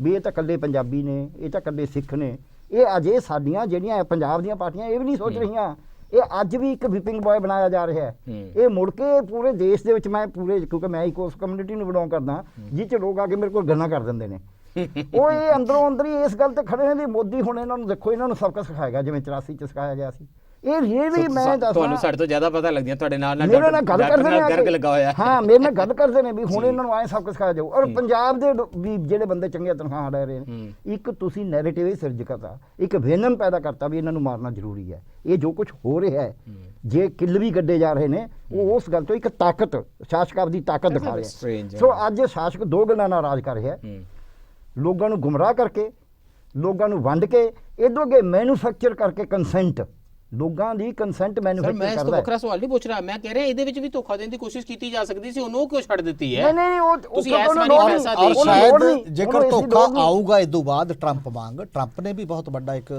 ਸਿਰਜਿਆ ਸੀ ਬਿਲਕੁਲ ਬਰਾਬਰ ਸੀ ਬਿਲਕੁਲ ਮਹਾਨ ਸੀ ਨਾ ਅਬ ਕੀ ਬਾਰ ਹਾਂ ਤੇ ਟਰੰਪ ਨੇ ਵੀ ਸਿਰਜ ਲਿਆ ਸੀ ਔਰ ਬਹੁਤ ਔਖਾ ਹਾਰਿਆ ਟਰੰਪ ਐਤਕੀ ਵੀ ਕੋਈ ਐਂ ਤਾਂ ਨਹੀਂ ਵੀ ਸੌਖਾ ਹਾਰ ਗਿਆ ਨਹੀਂ ਉਹ ਹਾਰ ਕੇ ਨਹੀਂ ਹਾਰਿਆ ਜੇ ਉਸ ਅਮਰੀਕਾ ਚ ਰਿਪਬਲਿਕਨ ਪਾਰਟੀ ਦਾ ਜੇ ਉਹਦਾ ਕਬਜ਼ਾ ਉਸ ਅਮਰੀਕਾ ਚ ਜਿੱਥੇ ਅਸੀਂ ਕਹਿੰਦੇ ਹਾਂ ਜੀ ਉਹ ਤਾਂ ਐਡਾ ਡਿਵੈਲਪਡ ਕੰਟਰੀ ਹੈ ਉੱਥੇ ਇੰਨਾ ਡੈਮੋਕ੍ਰੈਟਿਕ ਵੈਲਿਊ ਸਿਸਟਮ ਹੈ ਉੱਥੇ ਬਾਕੀ ਚੀਜ਼ ਜੇ ਉੱਥੇ ਇਸ ਲੈਵਲ ਦੀ ਨਸਲਵਾਦ ਚੱਲ ਸਕਦਾ ਤਾਂ ਸਾਡੇ ਚ ਤਾਂ ਬੜਾ ਸੌਖਾ ਕੰਮ ਸੀ ਨਾ ਔਰ ਜਿਹਨੂੰ ਬੀਜੇਪੀ ਵਰਤ ਰਹੀ ਸਾਡੇ ਕੋਲ ਤਾਂ ਆਪਣਾ ਮਿਚ ਪਰ ਇੱਕ ਗੱਲ ਜ਼ਰੂਰ ਹੈ ਕਿ ਇਹ ਅੰਦੋਲਨ ਇਹੀ ਗੱਲ ਹੈ ਕਿ ਉਹਨੂੰ ਅਜੇ ਇਹ ਖਤਰਾ ਨਹੀਂ ਭਾਂਪ ਰਿਹਾ ਕਿ ਜਿਹੜੇ ਇਸ ਅੰਦੋਲਨ ਦੀ ਤਾਸੀਰ ਹੈ ਇਹ ਉਹਨੂੰ ਡੈਂਟ ਪਾ ਰਿਹਾ ਹੈ ਔਰ ਸ਼ਾਇਦ ਅਗਲੀ ਇਲੈਕਸ਼ਨ ਤੱਕ ਲੱਗੇ। ਪਿਛਲੀ ਇਲੈਕਸ਼ਨ ਤਾਂ 19 ਚ ਨਾ ਲੋਕ ਕੈਲਕੂਲੇਸ਼ਨਾਂ ਲਾਉਂਦੇ ਸੀ ਬੀਜੇਪੀ ਨੂੰ ਇੰਨੀ ਨਹੀਂ ਆਉਣੀ ਕਿਉਂਕਿ ਕੰਮ ਹੀ ਕੋਈ ਨਹੀਂ ਕੀਤਾ, ਨਾ ਰੁਜ਼ਗਾਰ 2 ਕਰੋੜ ਦਿੱਤਾ, ਨਾ 15 ਲੱਖ ਰੁਪਈਆ ਆਇਆ, ਨਾ ਕੁਝ ਹੋਰ ਕੀਤਾ, ਨੋਟਬੰਦੀ ਨੇ ਇੰਨਾ ਨੁਕਸਾਨ ਕਰਤਾ, GST ਨੇ, ਫਿਰ ਵੀ ਜਿੱਤ ਗਏ। ਸਭ ਨੂੰ ਅਚੰਭਾ ਹੋਇਆ ਨਾ ਜਿਹੜੇ ਬੰਦੇ ਲਿਖਦੇ ਸੀ। ਉਹਦਾ ਕਾਰਨ ਇਹ ਹੈ ਕਿ ਉਹ ਸੀ। ਤੇ ਜਦੋਂ ਹੁਣ ਸੈਟਬੈਕ ਇਹਦੇ ਤੇ ਵੱਜੇਗੀ, ਜਦੋਂ ਯੂਪੀ ਦਾ ਕਿਸਾਨ ਖੜੇ ਹੋ ਕੇ ਇਹ ਕਹਿੰਦਾ, ਰਾਕੇਸ਼ ਟਕੈਤ ਨੇ ਕੀ ਕਿਹਾ ਖੜੇ ਹੋ ਕੇ ਅਸੀਂ ਬੀਜੇਪੀ ਨੂੰ ਵੋਟਾਂ ਪਾਈਆਂ ਸੀ, ਸਟੇਜ ਤੇ ਖੜਾ ਹੋ ਕਹਿ ਕੇ ਖੜਾ ਹੈ, ਪਰ ਉਹ ਕਹਿੰਦਾ ਵੀ ਹੁਣ ਨਹੀਂ ਹੈ, ਜੇ ਤੁਸੀਂ ਸਾਨੂੰ ਐਂ ਮਾਰਨਾ ਸ਼ੁਰੂ ਕਰ ਦਿੱਤਾ। 370 ਤੋਂ ਬਾਅਦ ਵੀ ਜਿਹੜੇ ਵੋਟ ਪਾ ਸਕਦੇ ਸੀ ਉਹ ਹੁਣ ਕਿਸਾਨ ਨਾਲ ਇਸ ਤੋਂ ਬਾਅਦ ਨਹੀਂ ਪਾ ਸਕਦੇ। ਉਹ ਹੁਣ ਕਿਸਾਨ ਨਾਲ ਉਸ ਲੈਵਲ ਤੇ ਨਹੀਂ ਪਾ ਰਹੇ। ਇਸ ਲਈ ਜਿਹੜੀਆਂ ਉਹ ਖਾਪ ਪੰਚਾਇਤਾਂ, ਜਿਹੜੀਆਂ ਯੂਪੀ, ਜਿਹੜਾ ਰਾਜਸਥਾਨ ਤੇ ਜਿਹੜਾ ਹਰਿਆਣਾ, ਸ਼ਾਇਦ ਇਹਦੇ ਚੋਂ ਕੋਈ ਫਰਕ ਪਵੇ ਉਦੋਂ ਬਾਅਦ ਦਿਮਾਗ ਦੇ ਵਿੱਚ। ਮੀਡੀਆ ਕਵਰੇਜ, ਕਿਉਂਕਿ ਹਰ ਰੋਜ਼ ਅਸੀਂ ਸਾਰਾ ਦਿਨ, ਅਸੀਂ ਸਾਰੇ ਬਹੁਤ ਸਾਰਾ ਮੀਡੀਆ ਕੰਜ਼ਿਊਮ ਕਰਦੇ ਹਾਂ, ਟੀਵੀ ਦੇਖਦੇ ਹਾਂ, ਅਖਬਾਰਾਂ ਪੜ੍ਹਦੇ ਹਾਂ। ਇੱਕ ਵਾਰੀ ਲੱਗਾ ਸੀਗਾ ਕਿ ਯਾਰ ਇੰਨਾ ਵੱਡਾ ਕਿਸਾਨਾਂ ਬਾਰੇ ਅੰਦੋਲਨ ਹੋ ਰਿਹਾ ਹੋਵੇ ਤੇ ਜਿਸ ਵੇਲੇ ਬਜਟ ਆਏਗਾ ਤੇ ਉਸ ਦਿਨ ਅੰਦੋਲਨ ਤੇ ਵੀ ਸ਼ਾਇਦ ਵੱਡੇ ਵੱਡੇ ਟੀਵੀ ਲਾਣਗੇ, ਕਿਸਾਨ ਦੇਖਣਗੇ ਵੀ ਸਾਡੇ ਬਾਰੇ ਕੋਈ ਗੱਲ ਹੈ ਕਿ ਨਹੀਂ, ਬਟ ਦੇ did not go into that. ਉਹਨਾਂ ਨੇ ਨਹੀਂ ਪਰਵਾਹ ਕੀਤੀ ਕਿਉਂਕਿ ਸ਼ਾਇਦ ਉਹਨਾਂ ਨੂੰ ਪਹਿਲਾਂ ਹੀ ਪਤਾ ਹੈ ਕਿ ਇਹਨਾਂ ਬਜਟਸ ਦੇ ਵਿੱਚ, ਇਹਨਾਂ ਅੰਕੜਿਆਂ ਵਿੱਚ ਜੋ ਹੁੰਦਾ ਹੈ ਉਹਦਾ ਸਾਡੀਆਂ ਜ਼ਿੰਦਗੀਆਂ ਨਾਲ ਨਹੀਂ ਸੰਬੰਧ ਹੁੰਦਾ। ਜੇ ਐਵਰੇਜ ਕਿਸਾਨ ਨੂੰ ਪਤਾ ਲੱਗ ਜਾਏ ਕਿ ਜਿਹੜੀ ਐਗਰੀਕਲਚਰ ਮਿਨਿਸਟਰੀ ਦੀ ਟੋਟਲ ਐਲੋਕੇਸ਼ਨ ਸੀ ਪਿਛਲੇ ਬਜਟ ਦੇ ਵਿੱਚ, ਉਸ ਤੋਂ ਵੀ 8-9% ਘੱਟ ਹੀ ਖਰਚ ਕੀਤਾ, ਸ਼ਾਇਦ ਲੋੜ ਹੀ ਨਹੀਂ ਹੋਣੀ ਖੇਤੀ ਨੂੰ, ਫਿਰ ਕੌਣ ਕਹੇਗਾ। ਉਹਦੇ ਬਾਵਜੂਦ ਅਸੀਂ ਅਗਲੇ ਸੈਗਮੈਂਟ ਦੇ ਵਿੱਚ ਇਸ ਬਜਟ ਦੇ ਉੱਤੇ ਇਹ ਨਿਤਾਰਾ ਜਾਰੀ ਰੱਖਾਂਗੇ। We are stuck on it, we are digging our heels in after this break.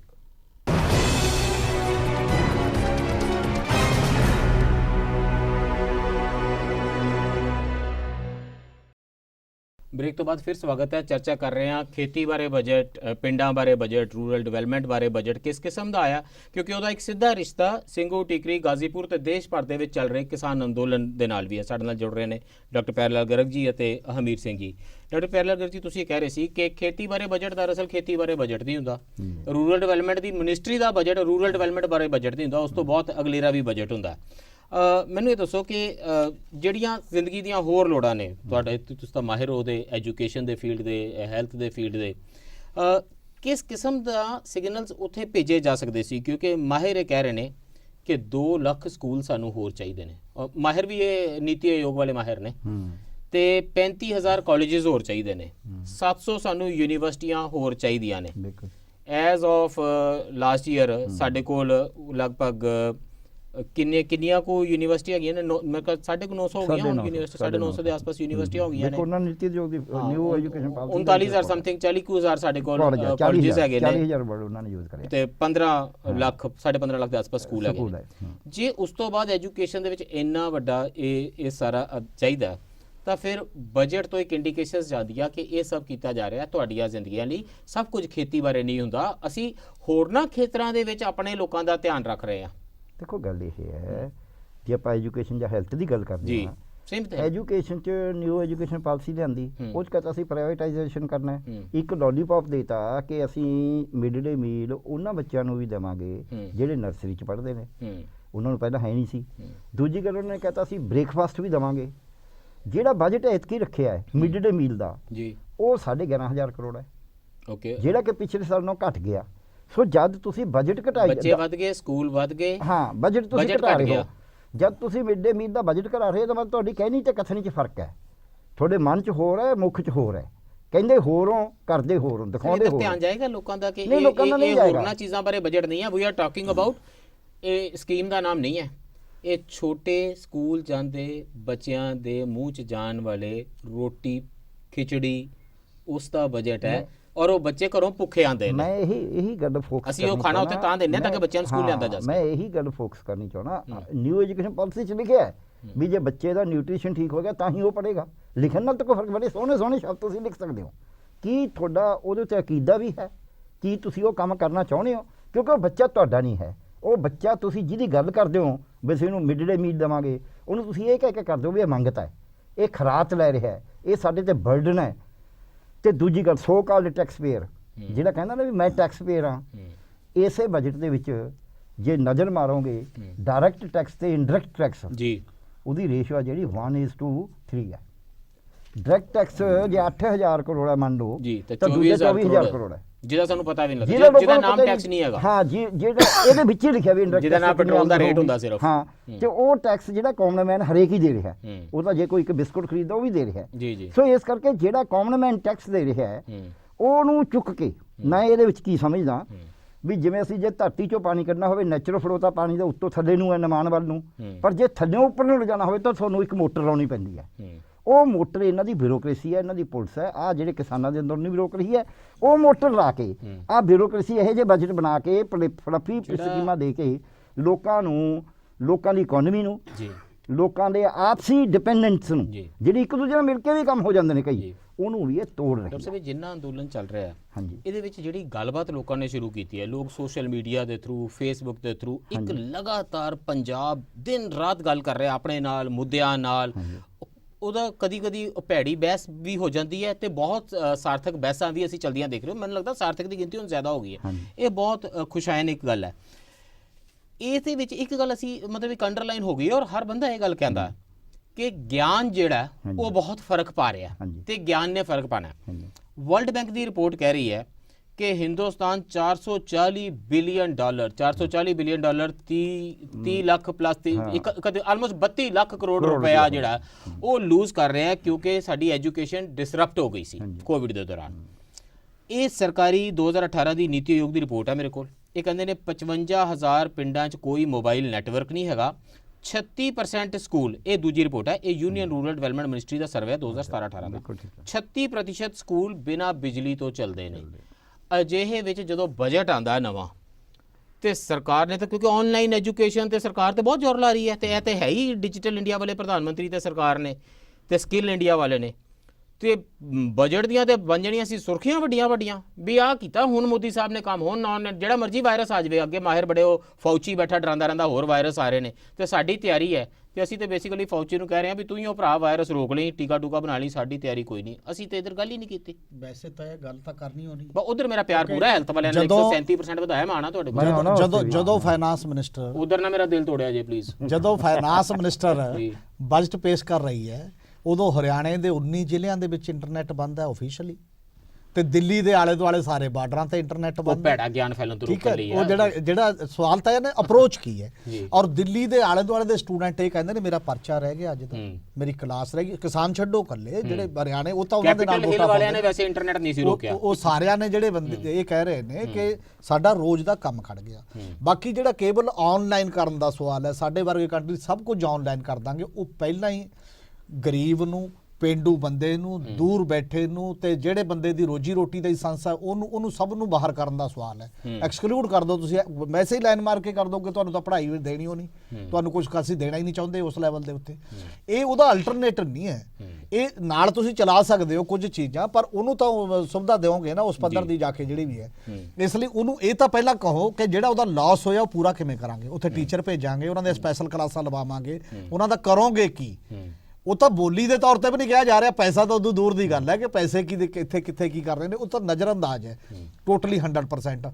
ਔਰ ਜਿਹੜੇ ਬੱਚਿਆਂ ਨੂੰ ਇਹ ਕਿਹਾ ਜਾਂਦਾ, ਇਹ ਸਰਵੇ ਆਏ ਨੇ ਕਿ ਜਦੋਂ ਦਾ ਮਿਡ ਡੇ ਮੀਲ ਸ਼ੁਰੂ ਹੋਇਆ ਉਹ ਬੱਚਿਆਂ ਦੀ ਸਿਹਤ ਦੀ ਗਰੋਥ 'ਚ ਫਰਕ ਪਿਆ ਹੈ। ਔਰ ਕਿੰਨੇ ਬੱਚੇ, ਕਰੋੜਾਂ ਬੱਚੇ ਸਵੇਰੇ ਦਾ ਭੋਜਨ ਖਾ ਕੇ ਨਹੀਂ ਆਉਂਦੇ, ਉਹ ਕੇਵਲ ਦੁਪਹਿਰ ਦੇ ਭੋਜਨ ਤੇ ਨੇ। ਇਸੇ ਕਰਕੇ ਇਹ ਵੀ ਆ ਰਿਹਾ ਸੀ ਕਿ ਉਹ 10ਵੀਂ ਤੱਕ ਕਰ ਦਿਓ ਜੀ, ਇੱਕ ਤਾਂ ਇਹ ਆਇਆ ਸੀ ਕਿ ਉਦੋਂ ਅੱਗੇ ਵੀ ਕਰ ਦਿਓ ਜਿਹੜਾ ਅਨਾਜ ਉਸ ਲੈਵਲ ਤੇ। ਹੁਣ ਇਹ ਕਰਨਗੇ ਕੀ ਗਵਰਨਮੈਂਟ ਆਫ ਇੰਡੀਆ? ਕਰੂਗੀ ਇਹ ਕਿ 12,900 ਕਰੋੜ ਪਿਛਲੇ ਸਾਲ ਸੀ ਤੇ 11,500 ਕਰੋੜ ਹੁਣ ਲਿਆਂਦਾ। ਉਹਨੂੰ ਕਹਿਣਗੇ ਤੇ ਸਟੇਟਾਂ ਦੇਣ ਜੀ 50%। ਇਦੋਂ ਪਹਿਲਾਂ ਇਹ ਸ਼ੁਰੂ ਹੋਇਆ ਸੀ 90-10 ਤੋਂ, ਫਿਰ ਚਲਦੇ 40-10 ਤੇ ਹੁਣ 50%। ਹਰ ਸਕੀਮ 50 ਤੇ ਚਲੀ ਜਾਊਗੀ। ਕੁਝ ਦਰਸ਼ਕਾਂ ਨੂੰ ਇਹ ਲੱਗਦਾ ਕਿ ਮਿਡ ਡੇ ਮੀਲ ਕੋਈ ਹਿੰਦੁਸਤਾਨ ਦਾ ਕੋਈ ਖਾਸ ਹੈ। ਤੁਸੀਂ ਗੂਗਲ ਕਰਕੇ mid day meal in United States of America ਵੀ ਚੈੱਕ ਕਰ ਸਕਦੇ ਹੋ, ਮਿਡ ਡੇ ਮੀਲ ਨਿਊਯਾਰਕ ਵੀ ਚੈੱਕ ਕਰ ਸਕਦੇ ਹੋ। ਸਾਰੀ ਦੁਨੀਆ ਦਾ, ਦੁਨੀਆ ਭਰ ਦੇ ਵਿੱਚ ਹੈ। ਔਰ ਇਹਦੇ ਵਿੱਚ ਇਹਦਾ ਤਾਂ ਸਰਕਾਰ ਨੇ ਕਰਨਾ ਨਹੀਂ ਸੀ। ਉਹ ਵੀ ਇੰਨਾ ਚਿਰ ਫਾਈਟ ਹੋਈ, ਸੁਪਰੀਮ ਕੋਰਟ 'ਚ ਕੇਸ ਲੜਿਆ ਜਿਹੜਾ PGCL ਵਰਗੀਆਂ ਸੰਸਥਾਵਾਂ ਨੇ। ਉਦੋਂ ਬਾਅਦ ਲੋਕਾਂ ਨੂੰ ਲੱਗਿਆ ਕਿ ਹਾਂ ਆ ਗਿਆ। ਤੇ ਹੁਣ ਕੀ ਹੋਏਗਾ ਕਿ ਉਦੋਂ ਬਾਅਦ ਜਦੋਂ ਤੁਸੀਂ ਇੰਨਾ ਪੈਸਾ ਘਟਾਤਾ ਤਾਂ ਰਾਜ ਸਰਕਾਰਾਂ ਨੂੰ ਦਿਓ। ਔਰ ਇਹਨਾਂ ਨੇ ਕੀਤਾ ਕੀ ਹੈ, ਰਾਜ ਸਰਕਾਰਾਂ ਦਾ GST ਦੇ ਵਿੱਚ ਵੀ ਪੱਠਾ ਬਿਠਾਇਆ ਪਿਆ, ਪਹਿਲਾਂ ਹੀ ਲੜ ਰਹੀਆਂ ਨੇ। ਆ ਹੁਣ ਜਿਹੜਾ 2.5% ਪੈਟਰੋਲ ਤੇ 4% ਡੀਜ਼ਲ ਤੇ ਸੈਸ ਲਾਇਆ, ਕਹਿੰਦੇ ਉਹ ਕਿ ਕੰਜ਼ਿਊਮਰ ਤੇ ਨਹੀਂ ਆਏਗਾ, ਕੰਜ਼ਿਊਮਰ ਤੇ ਨਹੀਂ ਲੱਗੇਗਾ ਤੇ ਉਹ ਕਿਉਂਕਿ ਕਸਟਮ ਡਿਊਟੀ। ਇਹਦਾ ਮਤਲਬ 100% ਉਹ ਸਟੇਟ ਦੇ ਖਾਤੇ, ਨੈਸ਼ਨਲ ਖਾਤੇ 'ਚ ਜਾਂਦਾ। ਉਹ ਰਾਜਾਂ ਨੂੰ ਤਾਂ ਉਹਦੇ ਚੋਂ ਕੁਝ ਨਹੀਂ ਮਿਲਣਾ। ਓਕੇ, ਸੋ ਪਹਿਲਾਂ ਸਾਰਾ ਐਕਸਾਈਜ਼ ਡਿਊਟੀ ਜਾਂਦੀ ਸੀ, ਸੈਂਟਰ ਨੂੰ ਜਾਂਦੀ ਸੀ, ਉਹਦੇ ਚੋਂ ਸਟੇਟ ਨੂੰ ਹਿੱਸਾ ਮਿਲਦਾ ਸੀ।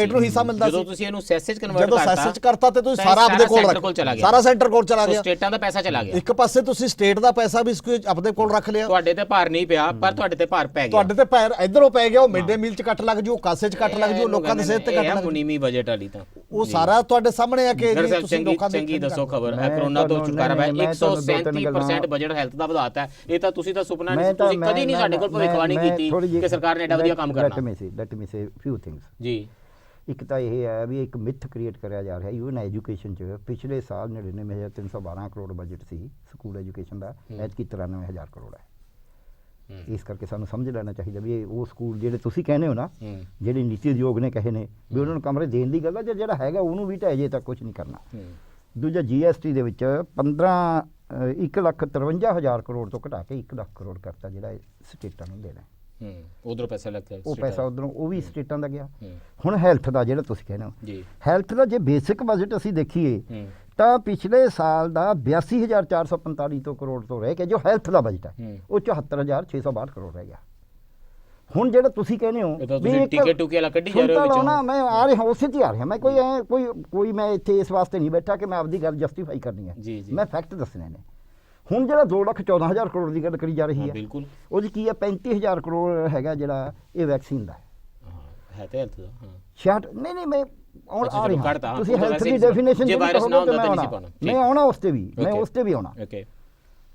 64,900 ਕਰੋੜ ਰੁਪਇਆ ਕਰੀਬ ਇਸ ਗੱਲ ਦਾ ਹੈ ਕਿ ਅਸੀਂ 6 ਸਾਲਾਂ 'ਚ ਹਰ ਸਾਲ ਕੁਝ ਲੈਬੋਰਟਰੀਆਂ ਖੋਲਾਂਗੇ, ਕੁਝ ਫਲਾਣਾ ਕਰਾਂਗੇ। ਲੈਬੋਰਟਰੀਆਂ ਹੈਗੀਆਂ ਨੇ ਫੂਡ ਐਨਾਲਿਸਿਸ ਦੀਆਂ, ਜਿਹਦੇ 'ਚ ਆਪਾਂ ਨੂੰ ਪਤਾ ਜੋ ਕੁਝ ਪਹਿਲਾਂ ਹੀ ਹੁੰਦਾ ਹੈ। ਤੇ ਅਸੀਂ wellness health and wellness clinic ਖੋਲਾਂਗੇ, ਉਹ 64,000 1 ਲੱਖ ਕਰੋੜ ਤੋਂ ਵੱਧ ਬਜਟ ਉਹ ਹੈ ਇਹਦੇ 'ਚ, ਜਿਹੜੇ ਬਜਟ ਨੂੰ ਲੋਕਾਂ ਨੂੰ ਢਿੱਡੇ ਦਾ ਫਾਇਦਾ ਨਹੀਂ ਹੋਣਾ। ਸੋ ਕੋਰ ਹੈਲਥ ਦਾ ਬਜਟ ਐਕਚੁਅਲੀ ਘਟ ਗਿਆ ਹੈ। ਜਿਹੜਾ ਹੈਲਥ ਦਾ ਇਸ਼ੂ ਕਿੱਥੇ ਖੜਾ ਹੈ, ਹੈਲਥ ਦਾ ਇੱਕ ਸੁਰਖੀ ਵਧੀਆ ਲੱਗੀ ਸੀ 137% ਵੱਧ ਗਿਆ। ਇਹੀ ਤਰੀਕਾ ਨਾ, ਇਹ ਮਤਲਬ ਜੋ ਤੁਸੀਂ ਦੇਖਦੇ ਹੋ ਜਾਂ ਤੁਹਾਨੂੰ ਦਿਖਾਇਆ ਜਾਂਦਾ ਉਹ ਸੱਚ ਨਹੀਂ ਹੁੰਦਾ, ਤੇ ਜੋ ਸੱਚ ਹੁੰਦਾ ਉਹ ਦਿਖਾਇਆ ਨਹੀਂ ਜਾਂਦਾ।